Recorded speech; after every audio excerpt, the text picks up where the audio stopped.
গণতন্ত্ৰ দিৱসৰ আৰম্ভণিৰ সন্ধিয়াটোতে অসমৰ কাৰণে এটা ভাল খবৰ আহিলে। বিশিষ্ট সাংস্কৃতিক শিল্পী আমাৰ সকলোৰে সন্মানৰ আৰু অসমৰ নৃত্য জগতখনৰ এগৰাকী পুৰোধা মহিৰুহ যতীন গোস্বামী ডাঙৰীয়াক ভাৰত চৰকাৰে পদ্মভূষণ সন্মানেৰে সন্মানিত কৰিছে। মই যতীন গোস্বামী ডাঙৰীয়ালৈ বহুত অভিনন্দন জনাইছোঁ। তেখেতৰ অনুৰাগীসকললৈ অভিনন্দন জনাইছোঁ আৰু তেখেতৰ দীৰ্ঘায়ু কামনা কৰিছোঁ।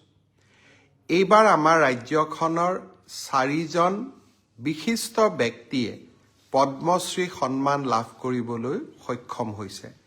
বিশিষ্ট শিক্ষাবিদ অনিল চন্দ্ৰ বড়ো, গীতা উপাধ্যায় আৰু জয়চৰণ বাথাৰী আৰু বিশিষ্ট সাংস্কৃতিক শিল্পী ৰেৱকান্ত মহন্ত ডাঙৰীয়াক ভাৰত চৰকাৰে পদ্মশ্ৰী সন্মানেৰে বিভূষিত কৰিছে। মই আটাইকেইগৰাকীকে অসমবাসী ৰাইজৰ হৈ বহুত অভিনন্দন জনাইছোঁ আৰু তেখেতসকলৰ দীৰ্ঘায়ু কামনা কৰিছোঁ।